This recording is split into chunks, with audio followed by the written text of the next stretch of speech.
ನೀವ್ ಯಾವಾಗ ಬರ್ತೀರಾ, ನಿಮ್ ಎಂಟ್ರಿ ಯಾವಾಗ ಆಗುತ್ತೆ ಅಂತ ಇಡೀ ನಮ್ಮ ಜಿ ಕುಟುಂಬ ಹಾಗೂ ಜಿ ಕನ್ನಡದ ಎಲ್ಲ ಅಭಿಮಾನಿಗಳು ಕಾಯ್ತಾ ಇದ್ರು. ಅಣ್ಣನ ಎಂಟ್ರಿ ಯಾವಾಗ ಆಗುತ್ತೆ ವೇದಿಕೆ ಮೇಲೆ ಅಂತ ಹೇಳಿ. ಬಂದಾಗಿದೆ ಅಣ್ಣ, ಹೇಗ್ ಅನ್ಸ್ತಾ ಇದೆ ಈ ವರ್ಷದ ಜಿ ಕುಟುಂಬಕ್ಕೆ ಆಗಮಿಸಿರೋದು? ಇಲ್ಲ, ಯಾವಾಗ ಬಂದ್ರು ಸರಿ, ಈ ಜಿ ಇದಕ್ ಬಂದ್ರೆ ಒಂದು ಪವರ್ ಇದೆ, ಒಂದು ಲೈಫ್ ಇದೆ, ಒಂದು ಬದುಕಿದೆ, ಆಮೇಲೆ ನಗು ಇದೆ, ಸಂತೋಷ ಇದೆ, ಸಖತ್ತಾಗಿದೆ. ನೋಡಿದ್ರೆ ಒಂದು ಎಲ್ಲರೂ ಕಲರ್ಫುಲ್ ಆಗಿದ್ದಾರೆ. ಆಮೇಲೆ ಒಂದು ಡಿವೈನಿಟಿ ಇದೆ. ಸ್ಟೇಜ್ ಅನ್ನೋದೇ ಒಂದು ದೇವಸ್ಥಾನದ ತರ. ಅದು ಬಂದ ತಕ್ಷಣ ಯಾವ ಅಷ್ಟೇ I feel like I am coming to a temple. So temple ಬಂದಾಗ ಎಲ್ಲರೂ ದೇವ್ರ ತರನೇ ಕಾಣ್ತಾರೆ ಅಷ್ಟೇ.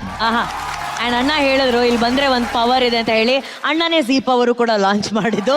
ಸೊ ಜಿ ಪವರ್ ಇದೆ, ನಮ್ಮ ಹಳ್ಳಿ ಪವರ್ ನೋಡ್ತಿದ್ರೆ ಅಂತ ಹೇಳಿ ಅಣ್ಣ. First class, super super, fantastic, mind blowing. ಇಂದೇ ಡೌನ್ಲೋಡ್ ಮಾಡಿ ಮತ್ತು ನಿಮ್ಮ ನೆಚ್ಚಿನ ಶೋಗಳನ್ನ ಆನಂದಿಸಿ.